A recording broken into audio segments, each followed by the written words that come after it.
बोलिए सियावर रामचंद्र की जय। बोले पवन सुत हनुमान की जय।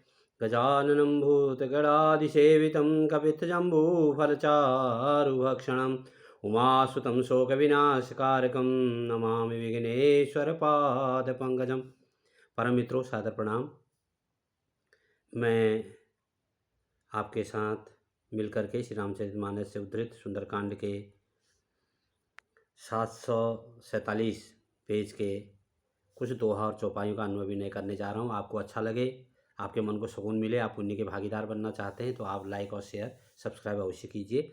जैसा कि हम जानते हैं, इससे पहले हमने 746 पेज में सुंदरकांड में श्रवण और मनन किया। यह रामचंद्र जी हनुमान जी के साथ और समस्त वानर सेना के साथ रावण के को युद्ध में पराजित करने के लिए प्रस्थान कर चुके हैं, समुद्र के किनारे पर आ चुके हैं और वहाँ पर राक्षस और राक्षसनियों का जो भय है, जब रावण जी लंका दहन करके आए थे तो वह अभी भी कम नहीं हुआ है। लेकिन समस्त वानर सेना के साथ राम जी रावण से लड़ाई करने के लिए, सीता माँ को वापस लाने के लिए प्रस्थान कर चुके हैं। तब वहाँ के लोग, निवासी लंका के क्या कहते हैं, वह श्रवण मनन कीजिए 747 पेज पर। वहाँ निशाचर रहहि सशंका, जबहि तेजारि गयऊँ कपिलंका। निज निज ग्रह सब करहि विचारा, नहीं निशिचर कुल केर उबारा। लंका में बात चल रही है कि जब लंका में रावण आए थे और उनके आने के बाद जो जो लंका का हाल हुआ है, और उसके बाद जब हनुमान जी लंका में आए और पूरे लंका को जला करके चले गए, और तब से राक्षस सभी भयभीत रहने लगे हैं। अपने अपने घरों में चर्चाएं करते हैं, विचार करते हैं कि अब राक्षस कुल की रक्षा करने वाला कोई भी नहीं है, क्योंकि एक वानर आकर के ही समस्त लंका को रावण की जला के चले गया। जासु दूत बल बर न जाई, के आए पुर कवन भलाई। दूति न सन सुनि पुर जन बानी, मंदोदरी अधिक कुलानी। जिस दूत के बल का वर्णन नहीं किया जा सकता है, वह स्वयं अगर रामचंद्र जी लंका में आ गए और लंका का दहन करने लगे तो लंका का क्या हाल होगा, ऐसा सभी लोग आपस में बातचीत करते हैं। दूत और दूतियाँ भी मंदोदरी को यही बात बताते हैं कि एक हनुमान लंका को आकर के जला गया, और यदि रामचंद्र जी स्वयं आ गए युद्ध के लिए तो लंका का क्या हाल होगा, अर्थात सभी राक्षस मारे जाएंगे। रहस्य जोरी कर पति पग लागे, बोली वचन नीति रस पागे। कमत करस हरिशन परिहरहूँ, मोर कहा तिहित हिय धरहूँ। वह एकांत में हाथ जोड़कर पति रावण के चरणों में लगी और निरतपग में अपने निरंतर उनके चरणों में ध्यान लगाकर पवित्र वाणी से बोलने लगी, हे प्रीतम, श्री हरि से विरोध छोड़ दीजिए। वह प्रभु हैं, वो परमपिता परमेश्वर हैं। मेरे कहने को अत्यंत ही हितकर जानकर हृदय में धारण कीजिए कि आपको श्री सीता माँ को लौटा देना चाहिए और विरोध छोड़ देना चाहिए। समूझत जासु दूत कई करनी, श्रवई गर्भ रजनी चर धरनी। तासु नारी निज सचिव बुलाए, पठवों कंत सो चहु भलाई।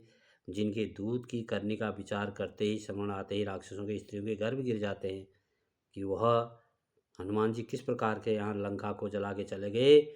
उससे अभी भी लंकावासी डरे हुए हैं। प्यारे स्वामी, यदि भला चाहते हैं तो अपने मंत्री को बुलाकर उसके साथ उनकी स्त्री को वापस रामचंद्र जी के पास भेज दीजिए। तब कुल कमल विपिन दुखदाई, सीता शीत निशा समाई। सुनहु नाथ सीता बिनु दीने, हित न तुम्हार संभुअज कीने।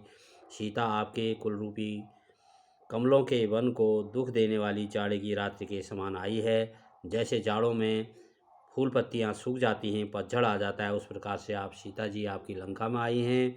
हे नाथ, सुनिए, सीता को दिए लौटाए बिना शंभु और ब्रह्मा के किए भी आपका भला नहीं हो सकता है।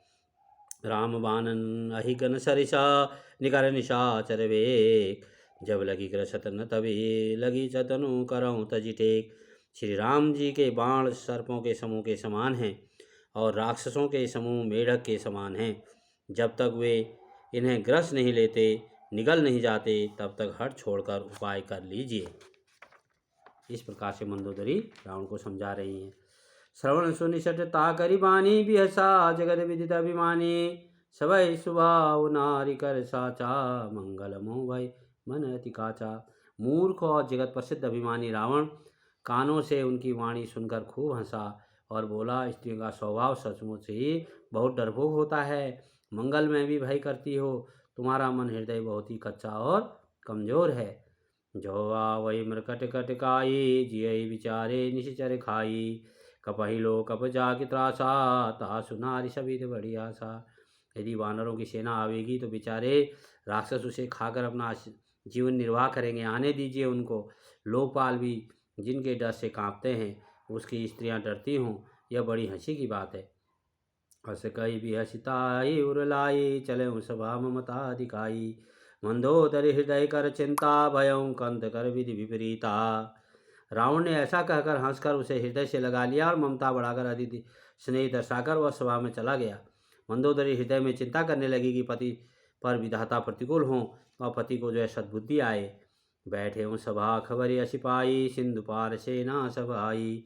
बूझसी सचिव उचित मत कहूँ, ते सब हंसे मस्ट करी रहूँ। ज्यों ही वह सभा में जाकर बैठा, उसने ऐसी खबर पाई कि शत्रु की सारी सेना अर्थात रामचंद्र जी की सेना समुद्र के उस पार आ गई है। उसने मंत्रियों से पूछा कि उचित सलाह कहिए, अब क्या करना चाहिए। तब वे सब हंसे और बोले कि चुप किए रहिए, इसमें सलाह की कौन सी बात है। आपने श्री रामचंद्र जी को सीता लौटा देनी चाहिए। जितेहूँ सुरासुर तब श्रम नाही, नरवा नर के लेखे माही। आपने देवताओं और राक्षसों को जीत लिया, तब तो कुछ श्रम ही नहीं हुआ, फिर मनुष्य और वानर किस गिनती में हैं। सचिव वैद्य गुरु तीन जो प्रिय बोले भयास, राज धर्म धन तीन कर होइबे गयास। मंत्री वैद्य और गुरु ये तीनों यदि अप्रसन्नता से भय या लाभ की आशा से हित की बात न कहकर प्रिय बोलते हैं, ठगुर स्वाहाती कहने लगते हैं, तो क्रमशः राज्य शरीर और धर्म इन तीन का शीघ्र ही नाश हो जाता है। परम प्रिय मित्रों, आज यहीं तक श्रवण मनन करते हैं। आपको यदि यह पुण्यकारी रामचरितमानस सुंदरकांड की चौपाइयाँ दोहा अच्छी लगती हो श्रवण मनन में, तो आप लाइक और शेयर सब्सक्राइब अवश्य कीजिए। धन्यवाद।